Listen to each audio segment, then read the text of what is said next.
안녕하세요. 여름방학 학습 대비 학습 전략 설명의 수학입니다. 네, 저는 EBSI에서 수학을 가르치고 있는 백석고등학교 교사 남철입니다. 6월 모의평가 지금 끝난 지 이틀이 지났나요? 앞에 제가 국어 강의하시는 윤혜정 선생님 이야기를 막 들어보니까 처음 시작할 때 뭐라고 말씀하셨냐면 이틀이 지났는데 여러분 지금 뭐 했습니까? 라고 얘기를 했는데 사실 저도 뜨끔했습니다. 왜? 똑같은 말 하려고 그랬거든요. 여러분 뭐 했죠?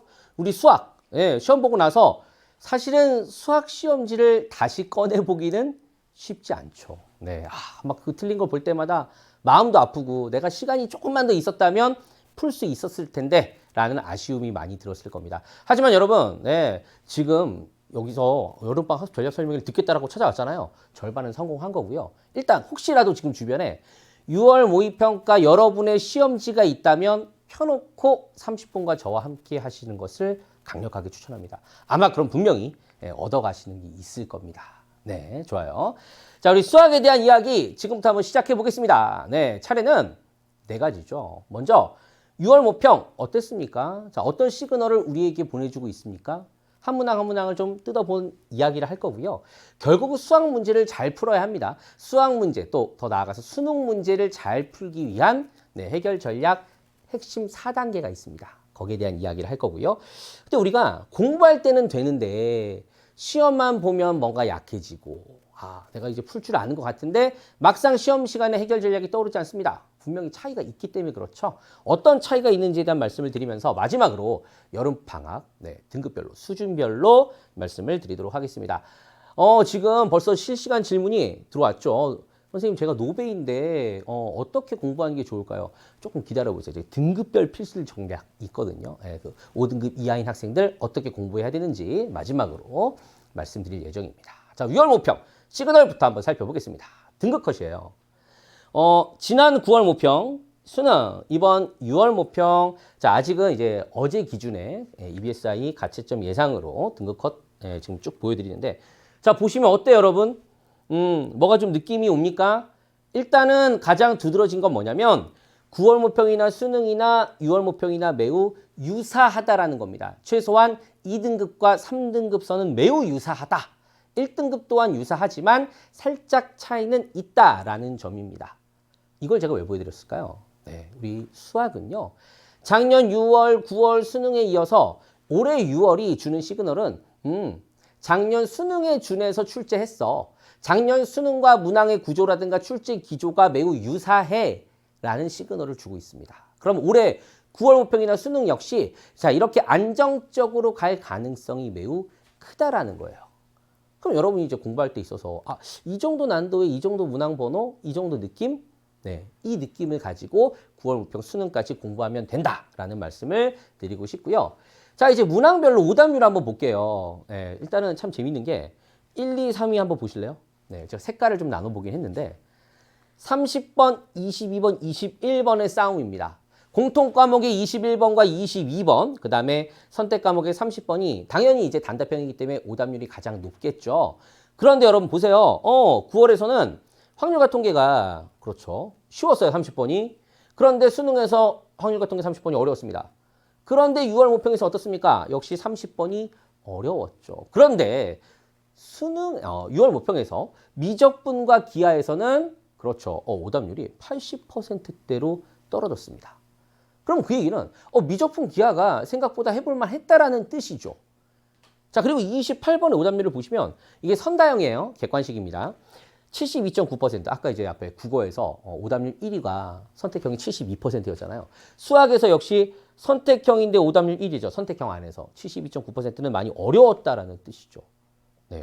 자, 이런 걸 보면 선생님 확률과 통계가 확실히 조금 더 미적분과 기하에 비해서 살짝 어려운 감이 없지 않아 있습니다. 라는 걸 이야기하고 있고요. 자, 그런데 미적분과 기하는 상대적으로 쉽게 나왔습니다. 제가 앞에 거 다시 보여드릴까요? 등급컷 한번 보세요. 선생님 그런데 확률과 통계가 조금 더 오답률이 높아서 어려울 것 같은데 등급컷은 높게 나왔습니다. 이런 부분을 여러분이 잘 살펴볼 필요가 있죠. 아마도 제가 뭐 단언해서 말씀드리기는 어렵지만 최상위권 안에서 뭔가 전략적으로 확률과 통계를 선택한 학생들이 있지 않을까라는 예상을 조심스럽게 해봅니다. 이 얘기를 다시 뒤집어서 얘기를 해보면 여러분 확률과 통계 선택자입니까? 열심히 공부해야 된다는 얘기예요. 아, 나 이 정도만 풀어도 어느 정도 등급 나오겠네? 절대 안심하면 안 됩니다. 작년을 기준으로 생각하면 안 된다. 아, 내가 한두 문제는 더 맞춰야 돼. 내가 몇 개 틀리고 나서 이 정도 등급 난 맞을래? 라는 것이 보통의 이제 전략이었다면 한 문제 내지 두 문제를 더 맞추겠다라는 생각을 꼭 하셔야 된다라는 거. 네, 확실하게 공부하신다는 거 다시 한번 강조하고요. 또 이제 미적분과 기하 같은 경우는 내가 앞에 중고난도라든가 쉬운 문제들을 오롯이 정확하게 풀어내야 마지막 30번이 그렇게 힘든 문제가 아니다. 충분히 시간을 남겨놓고 도전해 볼 필요가 있다라는 점을 시사하고 있다는 겁니다. 6월 모평에 대한 이야기고요. 자, 과목별로 한번 살펴볼게요. 공통 과목입니다. 수학원, 수학2. 자, 22번, 네, 21번 별 2개 보이시죠? 자, 그리고 선다형의 15번입니다. 자, 가장 어려운 두 문제는 21번과 22번이었습니다. 그렇죠? 네. 자, 그리고 선택형의 15번이 있었는데 그 외에는 표시가 없습니다. 무슨 말 하고 싶은 거예요? 네. 나머지 문항은 적어도 상위권의 학생이라면 매우 수월하게 느껴졌을 거다. 하지만 중위권이라면 얘기가 달라집니다. 그 얘기는 한 문제 한 문제 또 문항 출제 개념을 보고 제가 다시 말씀을 드릴 거고요. 자, 선택 과목 가보도록 하겠습니다. 선택 과목은 자, 일단은 제가 약간 일관되게 표현을 했습니다. 어떤 느낌이 있어요? 선생님, 별표가 있는 문항 번호가 매우 일관됩니다. 맞습니다. 참고로 우리 6월 모평의 선택 과목은 대단원 1, 2단원이 시험 범위이기 때문에 수능까지 대단원 3단원이잖아요. 시험 범위가 다르기 때문에 차이점은 있지만 28번과 30번이 고난도라고 하는 것은 작년 6월, 9월 수능의 출제 기조가 유지되고 있다.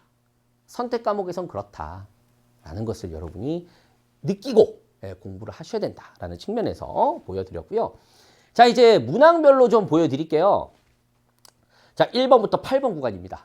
네, 2점짜리와 3점짜리죠. 보통 여러분 이제 선생님이 시험 감독을 해보면 막 슉슉슉슉 하고 쓱 한 장 넘어가는데 엄청 빨리 넘어가요. 네, 정확하게 풀어야 되겠죠. 그 몇 초를 아끼려다가 실수하면 큰일 납니다. 자, 또 하나. 자, 어떤 얘기를 하고 싶어서 제가 이걸 갖고 왔을까요? 네, 비교해 보세요. 9월 수능, 6월 모평. 매우 유사합니다. 기본 개념을 묻는, 기초 개념을 묻는 2점짜리와 3점짜리 문항은 큰 차이가 없어요. 심지어 5번 같은 경우는 아예 그냥 문항 똑같죠. 같은 개념이. 여기선 여러분이 틀리는 문항이 있어서는 절대 안 된다라는 거예요. 아까 처음에 우리 실시간으로 한 친구가 물어봤잖아요. 선생님, 저 수학 노베이스인데 어떻게 해야 돼요? 일단 기본 목표를 뭐로 잡아야 돼? 이것만큼은 난 여기서 틀리는 거 있으면 안 돼. 부터 시작하셔야 된다는 얘기입니다. 네, 지금 시험지 펴놓고 있죠? 1번부터 8번 중에 틀린 문항이 있습니까? 네, 답은 듣지 않겠습니다. 네, 마음이 아플 테니까. 그럼 만약에 내가 틀린 게 있어. 그럼 어떻게 해야 돼?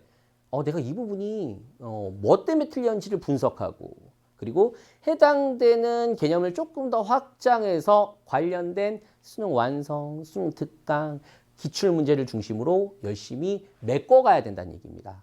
처음부터 메꾸기에는 시간이 짧잖아요. 지금 여름방학이 짧기 때문에. 네. 자, 그 다음 구간입니다. 9번부터 15번이에요. 여기서부터 4점짜리가 시작이 되는 거죠. 네. 중고난도도 중간에 있습니다. 물론 등급에 따라 차이는 있을 거예요. 여러분 11번 어떻습니까? 11번 잘 풀었습니까? 이거 보통 함수의 극한값 계산 위주로 보통 많이 푸는데 사실은 이 문제가 상당히 저는 좋은 문항이었다라고 개인적으로 생각이 듭니다. 왜? 문제 읽었을 때 나는 어떤 개념을 써야 될 것인가? 극한값이 존재하기 위한 조건은 무엇인가? 극한값이 존재하지 않기 위한 하는 조건은 무엇인가? 맞습니까? 네, 이런 것들을 묻고 있다라는 거예요. 아마 이번 6월 모평의 전반적인 느낌이 뭐냐면 계산량이 현격히 줄었습니다. 계산량이 줄었습니다. 대신 우리가 알고 있는 이러한 익숙한 개념들을 새로운 방식으로 묻고 있습니다. 네, 문제를 정확하게 이해하고 전략을 설계할 수 있는 연습을 하셔야 된다는 얘기고요. 마지막 15번 같은 경우도 특징이 있죠. 3차 함수의 추론이 다 똑같네. 그런데 소주제가 다르죠.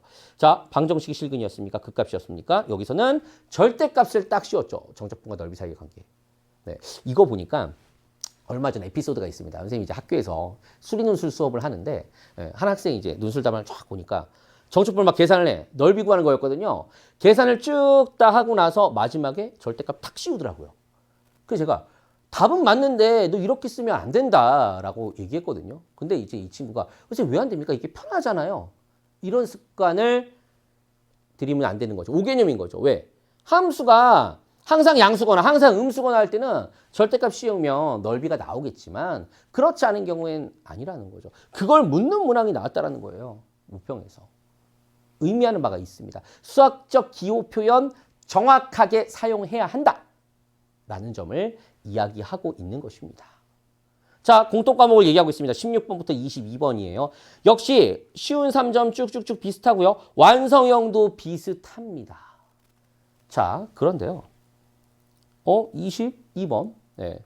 지수함수와 로그함수의 관계. 지수함수와 로그함수의 관계. 작년에 계속 22번 이렇게 나왔거든요. 그런데 수열의 귀납적 정의가 나왔어요. 네. 지금 네. 수능 22번 문제 어떻게 나오냐고요? 알 수가 없죠, 저도. 네. 미안하지만.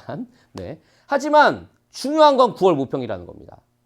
자, 지금 수열의 귀납적 정의는 작년에 나왔던 주제가 아닙니다. 그 전에 나왔던 주제예요. 그런데 이 문제가 만약에 9월 모평에도 또 나왔다 하면 수능에서 수열의 귀납적 정의로 바뀔 가능성이 매우 높다라는 거겠죠.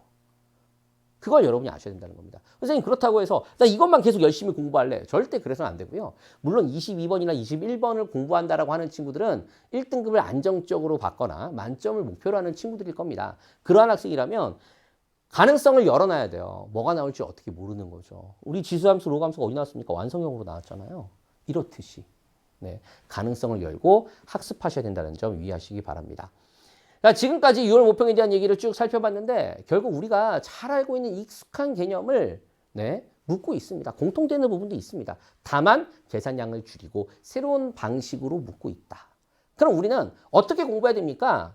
그 얘기를 두 번째 이야기를 해보고 싶습니다. 문제 해결의 4단계죠.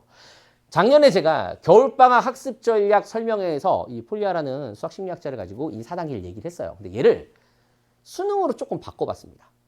수능 수학을 실력을 만드는 4단계 루틴입니다. 문제 이해를 조건 해석으로, 계획을 개념 연결로, 실행을 전략 실행으로, 반성을 검토 및 확장으로 바꿔봤죠.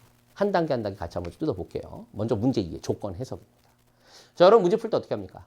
물론 앞에 1번부터 8번 구간은 바로바로 갑니다. 쉬우니까. 뭐 11번이라든가 15번이라든가 중고난도가 나왔을 때 어떻게 하죠? 네, 최소 30초에서 길면 2, 3분까지도 보셔야 된다는 얘기예요. 무조건 펜을 대지 마라. 시작하기 전에 시간을 어려운 문항일수록 많이 투자하는 것이 승부를 가릴 것이다. 그만큼 문제의 조건을 해석하고 문제를 이해하는 데 많은 시간을 들이는 것이 중요합니다. 왜? 계산량은 줄어들고 있으니까요. 되겠습니까? 네. 자, 구체적으로는 표시하기, 바꿔쓰기, 묻는 것을 고정한다고. 표시하기라는 건 뭐 자연수입니까? 네. 최대값입니까? 미분 가능합니까? 이런 조건들을 표시하는 거고요. 바꿔 쓴다라는 건 우리가 알고 있는 수학 기호로 바꿔 쓰는 거죠. 뭐 극대값을 갔습니까? 미분에서 0이 되고 좌우에서 미분계수의 변화가 플러스 0 마이너스구나. 수학적 표현으로 바꾸는 걸 얘기하는 거고요. 묻는 걸 고정한다. 고난도일수록 중요합니다. 풀이가 길어질수록 내가 구하고자 하는 게 뭐였지? 내가 지금 풀이가 산으로 가고 있는 건가?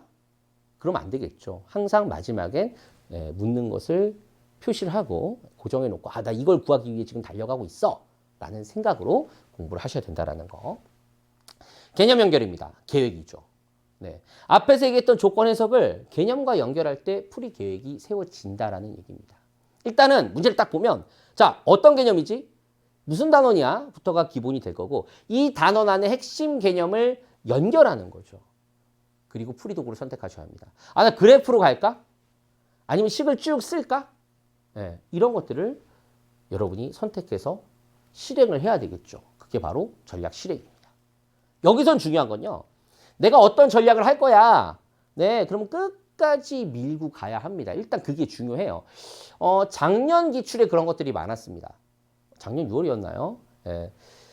미분을 하고 한 번 더 미분을 해요. 이 계산이 맞나? 근데 그걸 끝까지 밀고 가면 사실 답이 나와요. 그렇죠? 그런 것 또한 우리가 생각할 필요가 있고 그렇다고 해서 너무 끝까지 또 가면 안 되겠죠. 하다가 안 된다 싶으면 전략적으로 수정도 필요하고요. 사실 이제 정말 문제 잘 푸는 사람은 대수적과 기하적인 방법에 경계를 넘나들면서 푸는 사람이 정말 잘 푸는 사람입니다. 지금 한 친구가요. 계산 실수가 나오는데 이 부분 어떻게 고치면 좋을까요? 계산 실수요? 네. 당연히 이제 집중해서 풀긴 해야 하지만 계산 실수 같은 경우 오히려 풀이를 깔끔하게 쓰는 것이 중요합니다. 풀이를 내가 한 땀 한 땀 조금 더 깔끔하게 쓴다고 해서 뭔가 전체적인 문제 푸는 시간에 막 크게 대세에 지장이 있는 건 아니거든요. 너무 급하게 서두르지 말고 자신이 쓴 풀이 과정을 이제 오인해서 내지는 자기가 쓴 기호를 오인해서 잘못 판단하는 경우도 많잖아요. 일단은 지금 그 친구한테 말씀드리고 싶습니다. 네. 깔끔하게 쓰는 것부터 한번 해보세요. 확실하게 실수가 줄어들 거예요. 자, 마지막으로 검토 및 확장입니다. 반성의 단계죠. 이 부분은 사실 이제 수학 시험을 보는 것보다는 수학 공부를 하는 방법이라고 볼 수 있습니다. 한 문제에서 다음 문제 실력을 얻는 시간이고요. 당연히 검토하는 거 맞고요. 오류 분류가 매우 중요하죠. 네. 개념을 몰랐습니까? 아까 얘기했죠. 한 친구가 계산 실수했습니까? 아니면 판단 미스입니까? 내가 A라는 판단으로 풀어야 되는데 B라는 판단으로 갔습니까? 사실 가장 중요한 건 상위권으로 둬야 가장 중요한 건 풀이의 확장입니다. 지금 내가 이 풀고 있는 이러한 개념과 이러한 전략이 다른 문항에도 통하겠습니까? 이거와 살짝 결은 다르지만 다른 문항에 연결 지을 수 있겠습니까?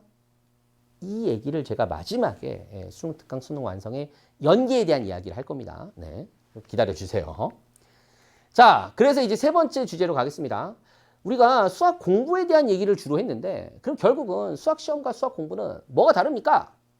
자, 보세요, 여러분. 공부하는 거는 이해를 중심으로 하기 때문에 시간적 여유가 있습니다. 깊게 생각할 수 있어요. 그래서 나의 내공과 실력을 키워가는 과정이 바로 수학 공부죠. 하지만 100분이라는 시간 안에 시험을 본다는 건 판단을 해야 됩니다. 순발력 있게. 이게 맞나? 저게 맞나? 시간의 압박이 있기 때문이죠. 따라서 한 번 꼬이면 다시 하기 어렵습니다. 여러분이 공부했던 것을 시험 시간 안에 하나하나 정확하게 꺼낼 줄 알아야 되겠죠. 따라서 이번 여름방학 때 당연히 물론 등급별로 좀 차이가 있겠지만 특히 상위권이라면 상위권으로 도약하고 싶다면 모의고사 연습이 매우 중요할 겁니다. 그런 이야기를 좀 해볼게요. 우선 모의고사 연습에 대한 얘기를 이 뒤에서 함께 할 텐데 그러려면 실전을 관리할 줄 알아야죠. 시험을 보는 거니까. 선택과 포기 이거 풀 수 있습니까? 넘겨야 됩니까? 잘 판단해야죠. 알고 봤더니 내가 한 3, 4분만 더 투자했더니 난 이거 풀 수 있는 거였어. 근데 별표 치고 넘어갔네? 이거 내가 풀기 너무 어려운 거였는데 내가 10분 이상 시간을 썼네? 이러면 힘들어지는 거죠. 따라서 제한 시간 안에서 풀 수 있는 문제와 넘길 문제를 정확하게 판별하는 것이 시험을 잘 보는 첫 번째 방법이고요. 그리고 거기에 따라서 풀이 순서를 조절하는 거죠. 그래서 나만의 루틴을 만드는 겁니다. 계산 실수, 조건 누락 이런 것들도 역시 관리할 줄 알아야 하고 아까 얘기했잖아요. 풀이를 한 땀 한 땀 쓴다거나 아니면 주어진 중요한 조건에 밑줄을 친다거나 이런 것들이 매우 중요한 팁이 될 겁니다. 자, 모의고사에 대한 얘기를 할게요. 자, 연습은 실전처럼, 실전은 연습처럼. 네, 제가 왜 웃었냐면 사실 이제 이 표 같죠. 이 문구 되게 좋은 얘기인데 이게 제가 사실 학창 시절에 옛날이겠죠. 고등학교 때 우리 학교에 배구부가 있었어요. 운동부. 근데 거기에 딱 써 있는 거예요, 벽에. 연습은 실전처럼 실전. 정말 명언이다. 그죠? 그런 마음으로 연습해야 합니다. 그러려면 일단은 시간 확보죠. 100분입니다. 오롯이 100분입니다. 어디서? 여러분 책상에서. 공부하다가 잠깐 나가서 사탕 먹고 올까? 잠깐 뭐 커피 한잔 마시고 할까? 절대 안 되죠. 텔레비 잠깐 보고 할까? 게임 조금만 하다 갈래? 오롯이 시험이라는 긴장된 분위기를 연출하시고 100분을 집중하셔야 됩니다. 그렇게 시험을 봐야 한다는 게 첫걸음이고요. 그럼 그런 걸 뭘로 시험 볼 거야? 가장 여러분 이제 우선순위를 둔 건데 연기 교재니까 당연히 실전편 모의고사 5회분이 있고요. 파이널 실전 모의고사 있고요. 만점 마무리 봉투 시즌 1, 2 있습니다. 여기 외에도 되게 많죠. 뭐 시크릿, 그 다음에 뭐 버티컬. 네, 아까 저 앞에서 보니까 윤혜정 선생님이 이 뒤에 모의고사까지 다 소개를 하시더라고요. 수학도 마찬가지입니다. 일단 제가 요 세 개가 우선순위예요. 그 뒤에 것까지 다 합치면 20회분이 넘습니다. 일주일에 1회분씩 하면 20주예요. 일주일에 2회분씩 하면 10주고요. 다 하려고 하지 말고 우선순위에 맞춰서 자신 실력에 맞게끔 연습하는 것이 중요하다라는 겁니다. 그리고 정말 중요한 거, 네, 채점입니다. 채점 몇 분 동안 해요? 네, 보통 한 5분, 10분? 길면 20분? 네, 아닙니다. 100분 이상이 필요해요. 그럼 이게 100분 이상 가능합니까? 네. 지금 그렇죠. 뭐 도대체 어떻게 하길래 100분 이상 할 거야? 자, 제가 예를 들어 볼게요. 내가 시험 봤어. 채점을 했어. 근데 맞은 게 있겠지. 정확하게 누가 봐도 이거는 너무 쉬운 문제. 1번부터 8번 맞았어. 근데 이건 맞긴 했는데 내가 풀이가 제대로 된 건지 살짝 애매해. 그런 것도 다시 푸셔야 돼요. 그리고 아까 시간 안배 했잖아요. 요거 내가 한 5분만 더 투자하면, 10분만 더 투자하면, 어려운 문제는 15분만 더 투자하면 맞출 수 있을 것인가? 해보는 거죠. 해설지 보지 말고. 일단 하는 데까지. 그래서 내가 시간이 아무리 많아도 안 되는 문제와 시간을 투자하면 할 수 있는 문제를 구별해내야 됩니다. 그것만 해도 한두 문제를 더 맞출 수 있고 등급이 올라가는 거예요. 그리고 나서도 아예 안 되는 문제 역시 뭐 내가 그걸 쳐다보지 않겠다. 선생님 어차피 나 22번 안 풀 거니까 30번 안 풀 거니까 아니죠. 해설 강의 보셔야 하죠. EBSI 해설 강의를 통해서 자신의 것이 될 수 있습니다. 아까 22번으로 나왔던 소재가 다른 문항으로 나올 수도 있는 거거든요. 조금 더 쉽게 나올 수도 있는 거거든요. 그리고 혹시 여러분 중에 막 수리논술 이런 거 준비하는 친구가 있다라고 하면 특히 30번이나 22번, 21번은 네, 풀이 과정을 한 땀 한 땀 서술형으로 쓰면서 정리해보는 매우 중요한 네, 모의고사 같은 연습의 도구가 될 겁니다. 좋습니다. 자, 그러면 선생님, 수학 시험은 이렇게 달라요. 시험 잘 보고 싶어요. 모의고사 연습하겠습니다. 저 이제 등급별로 한번 이야기를 해볼게요. 내가 1, 2등급 상위권이에요. 사실 최고 난도를 맞추는 것도 중요하지만 최고 난도를 맞추려면 중고난도 문항이 안정적으로 여러분이 풀러낼 수 있어야 됩니다. 그거에 대한 연습을 하셔야 되고 실전 모의고사를 제가 성적에 따라 1회, 2회라고 했지만 2회 정도면 충분하다라는 생각이 들어요. 주 2회 정도 모의고사 하고요. 모의고사가 힘들죠. 끝나고 나서 뭐 해야죠? 아까 100분 이상의 그렇죠. 네, 오류, 오답 분석을 하셔야 된다는 거. 그게 한 세트로 2회 정도를 하셔야 된다 말씀을 드리고요. 자, 그리고 풀이 선택을 연습한다. 내가 어떤 문제를 풀 거냐. 이 방법이 맞느냐. 네, 그래서 뭔가 개선점을 계속 찾는 거예요. 그러니까 빠르게 채점하고 또 모의고사 보잖아요. 그러면 틀리는 게 맨날 똑같이 틀려요. 그럼 내가 그 한두 문제 싸움인데 그 한두 문제를 더 맞추기 위해서는 뭐가 필요하다? 그렇죠. 오류 분석이 필요하다는 거 다시 한번 말씀드립니다. 여기 오류를 분류해서 내가 어떤 걸 줄일 수 있을지를 여러분 잘 고민하셔야 된다는 거 상위권 학생들에게 말씀드리고요. 자, 3, 4등급입니다. 이 친구들이 사실은 성적을 올릴 수 있는 가능성이 가장 큰 친구들이에요. 네. 자주 출제되는 유형 당연히 정리하셔야 되고요. 개념을 처음부터 공부하시는 건 추천하지 않습니다. 네. 자기가 틀린 부분, 해당되는 부분을 다시 하나하나 메꿔간다라는 생각으로 공부를 하셔야 되고요. 기출문제를 특히 하나하나 메꿀 때 연도별로 보는 게 아니고 내가 틀린 문제, 내가 꼭 맞출 수 있는 문제를 단원별로 분류해서 해당 단원을 위주로 복습을 하셔야 됩니다. 기출문제 플러스 수능 특강, 수능 완성까지요. 그러면 3, 4등급 분명 2등급, 1등급으로 올라갈 수 있다는 거고요. 아까 첫 질문이었던 거죠. 5등급 이하의 학생들. 자, 어떻게 해야 됩니까? 사실 이제 이 친구들은 1번부터 8번을 내가 다 맞추겠다. 16번, 17번 맞추겠다. 이런 생각으로 공부를 하셔야 되는 거죠. 2, 3정 당연히 맞춰야 된다는 거예요. 그래서 하루에 나 정말 이제 열심히 공부해봐야지. 막 아니죠. 작심삼일. 그죠? 하루에 내가 1시간을 하더라도 2시간을 하더라도 30분을 하더라도 매일매일 꾸준히 하는 루틴을 먼저 만드셔야 합니다. 그러다 보면 그게 조금씩 시간이 늘면서 내가 이번 시험에는 7번까지 풀었는데 그 다음 시험 그 다음 뭐 학평도 있을 수 있으니까 학평을 봤더니 11번까지 풀었네. 네, 한 단계 한 단계 성장하는 네, 그런 연습을 하셔야 된다는 겁니다. 이제 마지막입니다. 제가 처음에 얘기했죠. 연기교재. 연기교재 중요하죠. 네. 일단 연기교재를 여러 번 푸는 친구들이 있어요. 수학은요. 그걸 외워서 여러 번 풀어서 비슷하게 변형이 돼서 나 이거 몇 페이지 했던 거야. 이거 쉽지 않습니다.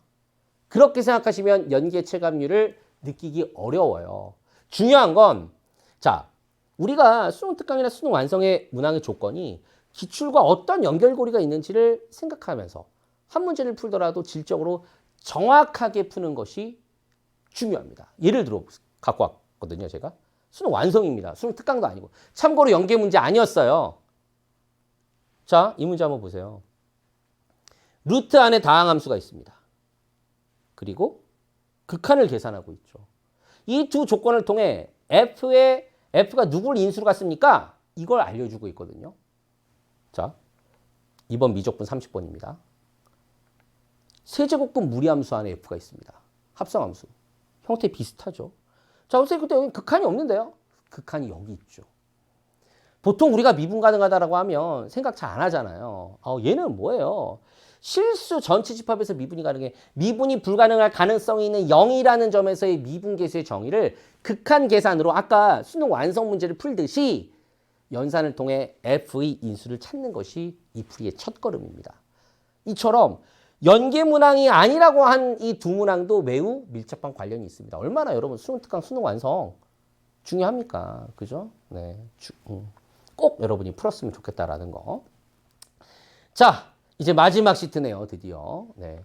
5등급 이하 목표를 어떻게 하라 그랬죠? 1번부터 8번부터. 그래서 수능 특강 기본 개념 예제 유제 중심의 학습을 하시면 될 것 같고요. 3, 4등급 수능 특강 레벨 2까지 그리고 유형편이 이제 1, 2, 3, 4, 5가 있으면 5번 문제가 가장 어렵고 1번 문제가 가장 쉽거든요. 그래도 유형편 정도는 충분히 해낼 수 있습니다. 유형편까지 난 반드시 마스터할 거야 라는 것을 목표로 공부하시면 되고요. 마지막 1, 2등급. 레벨 3는 기본이고 실전 모의고사로 많은 연습을 하십시오. 분명히 이번 여름방학이 여러분 이렇게 공부하시면 여러분 수학 성적 올릴 수 있는 지름길이 될 겁니다.